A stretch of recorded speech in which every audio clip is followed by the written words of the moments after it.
இன்னைக்கு நம்ம வந்து ஒரு கேஸ், அதாவது வந்து டிராபிக் அல்சர் அப்படின்னு சொல்லக்கூடிய ஒரு ப்ராப்ளத்தோட ஒரு கொஞ்சம் வயசான ஒரு பேஷண்ட் வந்திருக்கிறாங்க. அவங்க வந்து வழக்கமாக யூஸ்வலாக எல்லாருமே வந்து வேலைகளுக்கெல்லாம் போவாங்க.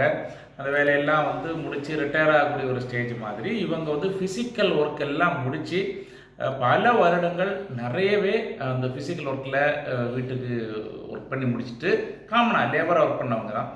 இப்போதைக்கு ஒரு பர்டிகுலர் ப்ராப்ளத்தினால, ஒரு காலில் வந்த ஒரு புண்ணுனால அவங்களுடைய வேலை எல்லாமே நிப்பாட்டிட்டு மாதக்கணக்கில், இன்னும் சொல்லப்போனால் ஒரு 1.5 வருஷம் ஆச்சுது. ஸோ வருஷமாக இருக்கக்கூடிய ஒரு புண்ணோட இருக்கக்கூடிய ஒரு பேஷண்ட்டை தான் நம்ம இன்னைக்கு பார்க்குறோம். ஸோ இது வந்து டிராபிக் அல்சர் அல்லது நான் ஹீலிங் அல்சர் அப்படின்னு சொல்லுவாங்க. டிராப்பி அப்படின்னு சொல்லக்கூடிய வேர்டு வந்து க்ரீக்கில் என்னென்னா நியூட்ரிஷன் அப்படின்னு அர்த்தம். இந்த நிறைய பேஷண்ட்ஸுக்கு வந்து அவங்களுக்கு உடம்புல போதுமான சத்து இல்லாமல், சத்து குறைவுனால, அவங்களோட டெஃபிஷியன்சி ப்ராப்ளத்தினால, அனிமியானால அல்லது வந்து ப்ரோட்டீன் டெஃபிஷியன்சினால, இது மாதிரி வேரியஸ் ரீசன்னால் வரக்கூடிய நாட்பட்ட புண்களை வந்து டிராபிக் அல்சர் அப்படின்னு முன்னாடி சொல்லியிருந்தாங்க.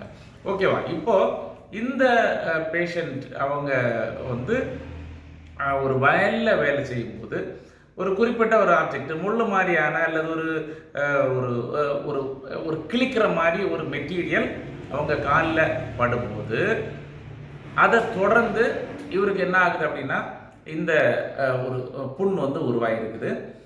இவருக்கு படும்போது பெயின் இருந்துச்சா அப்படின்னு கேட்டால் எந்த விதமான வலிமை இல்லை. அதாவது காலையில் ஒரு 10 மணி வாக்கில் அவருக்கு பட்டிருக்கு, தண்ணி குழாயில் நின்றுருக்கிறாரு, சகதி குழாயில் நிற்கிறாரு, ஏதோ ஒன்று கிளிக்குது. பக்கத்தில் இருக்கக்கூடியவங்க எல்லாம் சொல்கிறாங்க, அவங்க நீங்கள் நடந்து போயிட்டு இருக்கக்கூடிய அந்த ஏரியாவில் பிளட்டு அப்படி தண்ணியில் கலந்து இருக்குது, என்னன்னு பாருங்க அப்படின்னு சொன்னால் இவர் வந்து தண்ணியிலேருந்து வெளியே வரல. கிட்டத்தட்ட 2-3 மணி நேரம் தாண்டி அதுக்கப்புறம் தான் வெளியே வந்திருக்கிறதாக சொல்கிறாங்க. ஸோ அந்த டியூரேஷனுக்குள்ளால நிறைய வயல்னு சொல்ல போனால் அதில் வந்து நிறைய சின்ன சின்ன மைக்ரோ ஆர்கானிசம்ஸ் நிறைய இருக்கும். அது மாதிரி இல்லாமல் உரம் மாதிரியான பொருட்கள், அதாவது மேன்யூஸ், கெமிக்கல் உரங்கள் எல்லாமே போட்டிருப்போம், அது வந்து தண்ணியில் மிக்ஸ் ஆகிருக்கும். அதுக்கப்புறமா நிறைய ஒரு ஆர்கானிக் மெட்டீரியல்ஸ், அதாவது சின்ன சின்ன குச்சிகளாக இருக்கட்டும் அல்லது நிறைய பிளான்டோட எக்ஸ்ட்ராக்ஷன் எல்லாமே உள்ளே போட்டிருப்போம். அதனால் அதெல்லாமே என்ன ஆகும் அப்படின்னா குத்துற மாதிரி பொருட்கள் நிறையவே இருக்கும். பொதுவாக அந்த விவசாயம் பார்க்கக்கூடிய பீப்புள் எல்லாமே என்ன பண்ண மாட்டாங்க, அவங்க வேலையை செய்யும்போது ஷூஸ் போட்டுட்டோ இல்லைன்னா ப்ரொடெக்டிவ் ஒரு ஃபுட்வேர் போட்டுட்டோ அவங்க வந்து யாருமே ஒர்க் பண்ணுறதில்ல. எல்லாமே காமனாக பேர் ஃபுட்டாக தான் ஒர்க் பண்ணுறது வழக்கம். ஸோ இவர் ஒர்க் பண்ணிட்டாரு, ஒரு குத்து பட்டாச்சு. கிட்டத்தட்ட அவரோட 68வது வயசில் தான் இந்த விஷயம் படுது. அதுக்கு பிறகு என்ன ஆகுது அப்படின்னா அந்த புண்ணை வச்சுட்டே திரும்ப ஒர்க் பண்ணிட்டு இருக்கிறாரு பல வாரங்கள், இது எல்லாமே. பட் அது ஹீலிங் ஆகலை. லேட்டர் என்ன ஆகுது, அது இன்ஃபெக்ஷன் ஆகிடுச்சு. ஸோ இவருக்கு பேசிக்காக அந்த புண்ணு படும்போது அவருக்கு ப்ராப்ளம், அந்த வலியெல்லாம் தெரியாமல் இருந்ததுக்கு ரீசன் அவரோட டயபெட்டிக் இஷ்யூ. கிரானிக்காக அவர் டயபெட்டிக் பேஷண்ட்டு.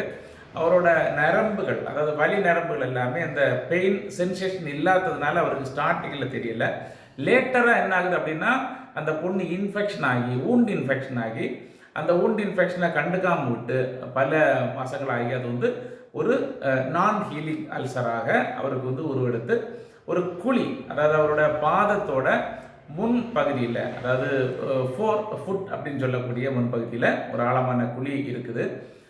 நிறைய ஹாஸ்பிட்டல்ஸில் ட்ரீட்மெண்ட் பண்ணிட்டு இருக்கிறவங்க தான். பட் வந்து அது இன்னும் செட்டில்மெண்ட் ஆகலை அப்படின்றதுனால ஒரு கன்சல்டேஷன் வந்து இருக்கிறாங்க. இந்த பேஷண்ட்டுக்கு ஸ்ட்ரிக்டாக வந்து அவரோட ரெஸ்ட் அப்படின்னு சொல்லக்கூடியது, அதாவது லெக்குக்கு தேவையில்லாமல் அலைச்சல் இல்லாமல் இல்லாமல் ஒரு இடத்துல உட்கார்றது, காலை ரைஸ் பண்ணி உட்கார்றது, இந்த மாதிரியான மெத்தடாலஜிஸ் எல்லாமே நம்ம எஜுகேட் பண்ணிவிட்டு அவருடைய காலில் இருக்கக்கூடிய இன்ஃபெக்ஷன் எல்லாமே 100% முதல்ல வெளியே போகிறதுக்காக அதில் வந்து இருக்கக்கூடிய ஒரு ஸ்லஃப் மெட்டீரியல் எல்லாமே ரிமூவ் பண்ணுறதுக்கு நம்ம வந்து ப்ரைமரி ஸ்டெப் எடுக்க போகிறோம்.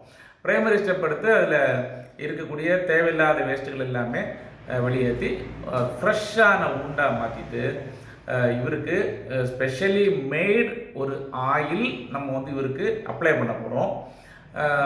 இந்த மாதிரி பேஷண்ட்ஸ் நிறைய பேருக்கு இப்போ இருக்கிற மாதிரி இல்லாமல் அதோட ரிசல்ட் நல்லாவே கிடச்சிருக்கு.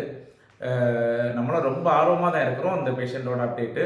ப்ராப்பராக அவர் வந்து ஃபாலோவுக்கு வந்தார் அப்படின்னா நல்ல ரிசல்ட் கொடுக்கலாம் அப்படின்ற நம்பிக்கை நமக்கு இருக்குது. டயபெட்டிக் கண்ட்ரோல் ரொம்ப முக்கியம். அதுக்கான அட்வைஸ் எல்லாமே நம்ம தனியாக கொடுத்துருக்குறோம். பார்க்கலாம். நம்ம வந்து அடுத்த அப்டேட்டை நம்ம கிளியராக சொல்கிறேன்.